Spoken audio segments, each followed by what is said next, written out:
So ayun, kumusta mga ka-Noisy? Welcome back sa ating YouTube channel, Filipino Noisy. So ngayong araw, manonood tayo ng viral to ngayon, men, about kay Diwata, the Diwata Paris Overload owner. Tapos about nga din ito kay Rosmar Tan, kasi meron nang ibinigay, men, house and lot, like millions yung usapan dito, hindi ito basta-basta at sobrang trending talaga nito ngayon. So yan yung panonoodin natin. Ang video ito ay mula kay I am Nico, so cred sa lahat ng mga nandito, tapos yun, ang video ito ay may pamagat na Rosmar Tan binigyan ng house and lot at 1 milyon si Diwata. So yan yung panonoodin natin. So yun, I am Nico, support nyo. Tapos lahat ng mga nandito sa video, yung mga yung mga may-ari ng mga nasa video ay support nyo rin yan. Tapos syempre, kung trip nyo ng mga ganito reaction video, may kasama kami note. Huwag nyo na rin kalimutan supportahan yung YouTube channel natin, Filipino Easy. So di na natin ito patagalin pa, baka agawin pa ng China. Ganun title ng video ito, Rosmar Tan binigyan ng house and lot at 1 milyon si Diwata. So, like, comment, share, subscribe. Start. Ngayon sa social media ang pagbigay nga ng content creator. Ulit. Usap-usapan ngayon sa social media ang pagbigay nga ng content creator na si Rosmar Tan ng house and lot Grabe. at 1 milyong piso kay Diwata. Grabe, no? Naiyak talaga si Diwata, men. Kung matatandaan nga ay inulan nga ng batikos mula nga sa maraming netizens ang social media personality at CEO na si Rosmar Tan. Oo nga, nakita ko rin ito, men, kasi itong si Rosmar daw ay parang gumawa din siya ng parisan na business, Tapos, syempre, as a Filipino, of course, may mga magre-react talaga dyan. Though, alam naman siguro nating lahat dito, men, na ang mga negosyo dito sa Pilipinas ay gayahan lang talaga yan. Like, for example, nauuso yung milk teahan, dumami yung milk teahan, yung barbecue nyo, kapag nagtayo kayo ng barbecuehan sa bahay nyo, of course, yung mga kapitbahay nyo, gagayat talaga yan. So, ganyan nagpa-function talaga yung businessmen. So, wala tayong magagawa dyan. Wala namang masama dyan. So, tuloy.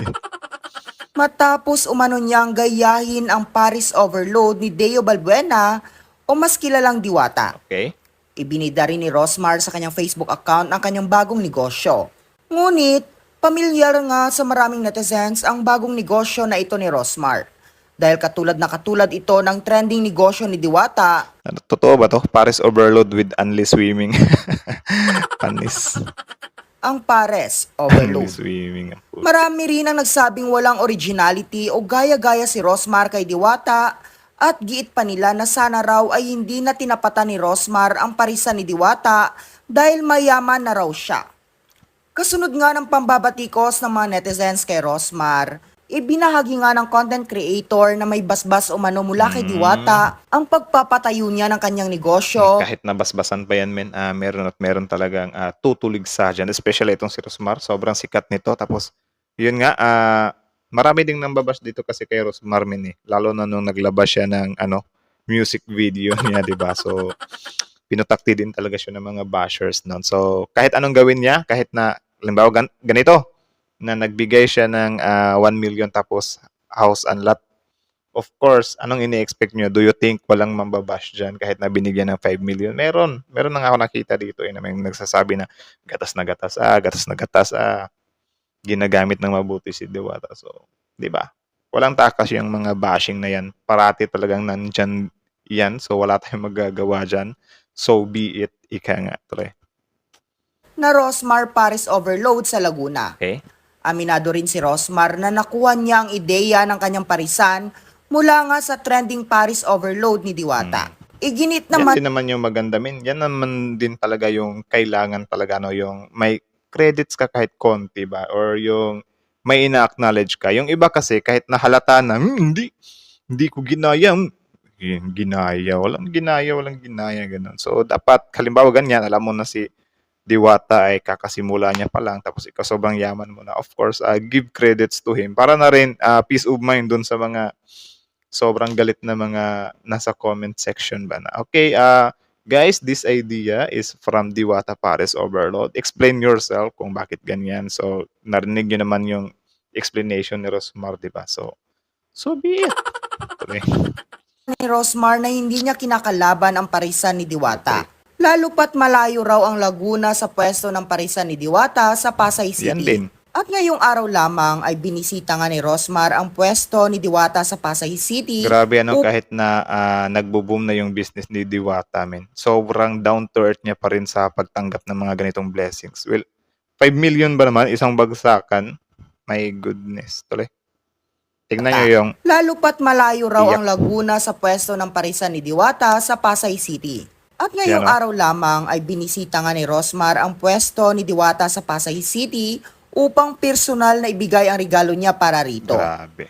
Nakaraan nga lamang ay sinabi nga ni Rosmar na may ibibigay siya na magbabago nga sa buhay ni Diwata. Grabe, no? Isang house and lot at tumataginting na 1 milyong piso ang natanggap na regalo ni Diwata mula nga kay Rosmar. Putik na yan. Gano'n ba kayaman itong si Rosmar, men? Binigay niya lang ng isang bagsakan, ano? My goodness. Sana all na lang talaga. Grabe, grabe. Marami naman sa mga netizens ang natuwa para kay Diwata dahil sunod-sunod na tulong at blessings nga ang kanyang natatanggap mula nga sa ibang tao. Grabe yun. So, yan guys. Kita nyo naman yun. From our dear Diwata and Rosmar. Kita nyo naman yung binigay, men. House and lot. My goodness. Tapos 1 million cash. Grabe. Siguro kung bibigyan ako ng 1 million cash, ipang i-scatter ko. Joke lang.